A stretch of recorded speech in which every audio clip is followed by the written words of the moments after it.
আসসালামু আলাইকুম। আমরা অনেকেই জ্বর মাপার সঠিক পদ্ধতি জানি না। এতে সময় মতো জ্বর নির্ণয় করা সম্ভব হয় না। তাছাড়া তাপমাত্রা নির্ণয়ে ভুল হওয়ার সম্ভাবনা থাকে।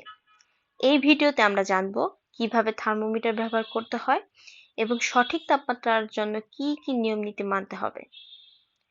আজকে আমি জ্বর মাপার জন্য যে থার্মোমিটারটা নিয়েছি সেটা হচ্ছে তোশিবা থার্মোমিটার। এটা একটা ক্লিনিক্যাল থার্মোমিটার। আমাদের শরীরের স্বাভাবিক তাপমাত্রা হচ্ছে 98.6 ডিগ্রি ফারেনহাইট এবং 37 ডিগ্রি সেলসিয়াস। আমরা সাধারণত ফারেনহাইটে আমাদের শরীরের তাপমাত্রা পরিমাপ করে থাকি, এফে ফারেনহাইট এবং সিতে সেলসিয়াস।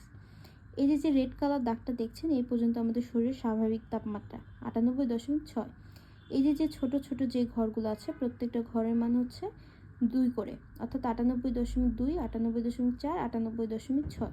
অর্থাৎ 98.6-এর উপরে যদি আমাদের শরীরের তাপমাত্রা থাকে তাহলে আমাদের জ্বর আছে শরীরে, এটা ভেবে নিতে হবে।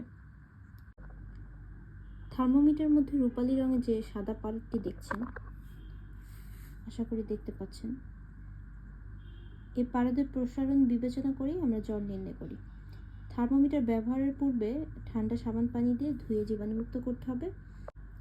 36 ডিগ্রি সেলসিয়াস এর নিচে তাপমাত্রা না আসা পর্যন্ত থার্মোমিটার আমাদের ঝাঁকাতে হবে। এভাবে ঝাঁকিয়ে 36 ডিগ্রি সেলসিয়াসের নিচে নামাতে হবে। থার্মোমিটারটি ঝাঁকিয়ে পারদটাকে 36 ডিগ্রির নিচে আনার পরে আমাদেরকে বগলে অথবা আমাদের জিহ্বার নিচে দিয়ে 2 থেকে 3 মিনিট পর থার্মোমিটারটিকে সরিয়ে আনতে হবে।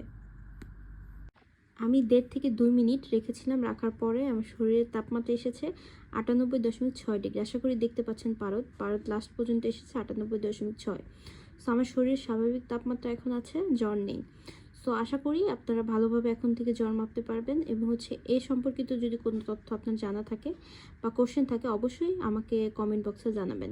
ধন্যবাদ। যেখানে থাকেন সবাই সুস্থ থাকেন, ভালো থাকবেন আশা করি।